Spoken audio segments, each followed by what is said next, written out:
Last week, Hollywood lost a beloved star. AI took another giant leap toward replacing human workers. Natural disasters exposed deadly government failures. America's gun violence crisis reached a horrifying new low on Independence Day itself. Stick around, because the stories behind these headlines reveal something disturbing about where we're headed as a society. Let's start with the loss that hit Hollywood hard. Julian McMahon, the Australian-American actor you loved in Charmed, Nip, Tuck, and Fantastic Four, died at 56 after a private battle with cancer. But here's what makes this story different from typical celebrity deaths. The tributes pouring in aren't just about his talent. They're about his character. His Charmed co-star Alyssa Milano called him magic, saying he walked into a room and lit it up with kindness, with mischief, with soulful understanding. Holly Marie Combs remembered his unyielding zest for life and crazy-making sense of humor. Even Jan Griffiths, who played his nemesis in Fantastic Four, said every encounter with him was a joy. Think about that.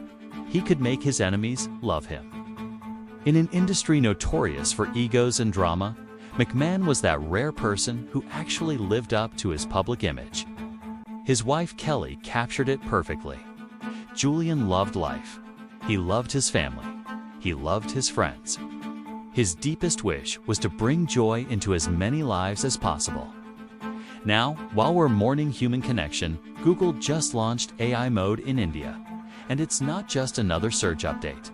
It's a glimpse into how AI is systematically replacing human workers, and the timeline is terrifying.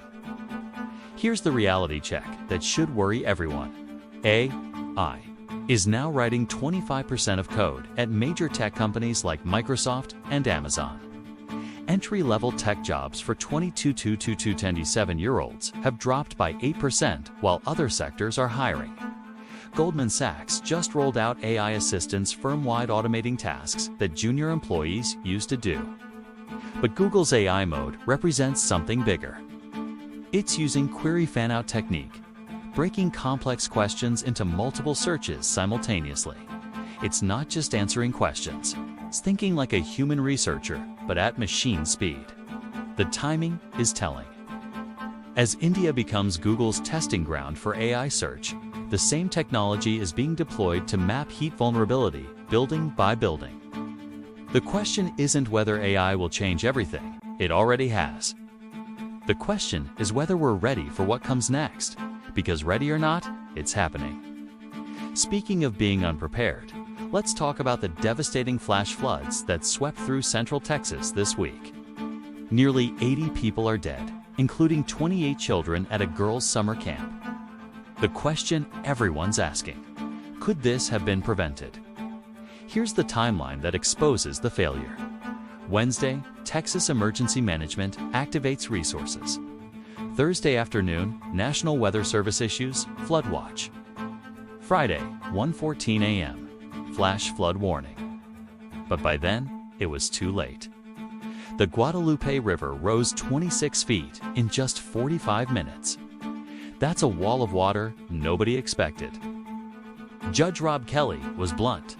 We had no reason to believe this was going to be anything like what happened here. But there's a deeper, more sinister problem. Budget cuts have slashed the National Weather Service workforce. 20% fewer weather balloons are being released. Critical positions were vacant that Friday morning.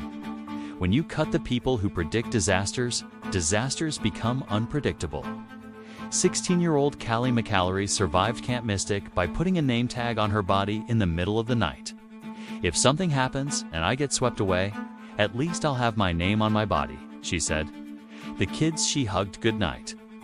Some are still missing. That's the real cost of cutting corners on early warning systems. And finally, Independence Day, supposed to be about celebration, became another reminder of America's gun violence crisis. Multiple mass shootings erupted across the country on July 4th, with Indianapolis hit particularly hard.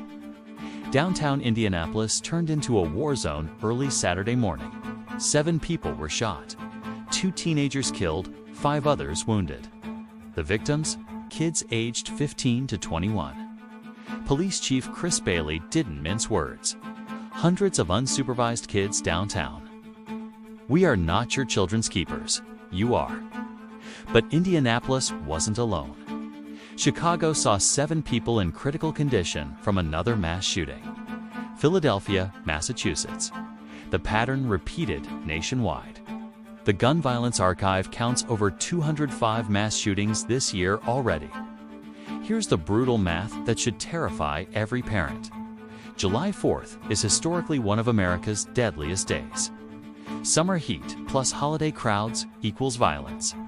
It's a predictable tragedy that keeps happening because nothing changes. The question isn't whether this will happen again next year. It's how many more families will lose their children before America decides enough is enough. So there you have it.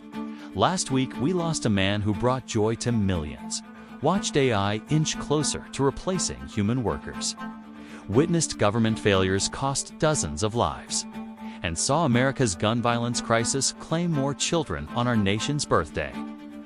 We're living through massive changes, and the people in charge aren't prepared. What story shocked you most last week?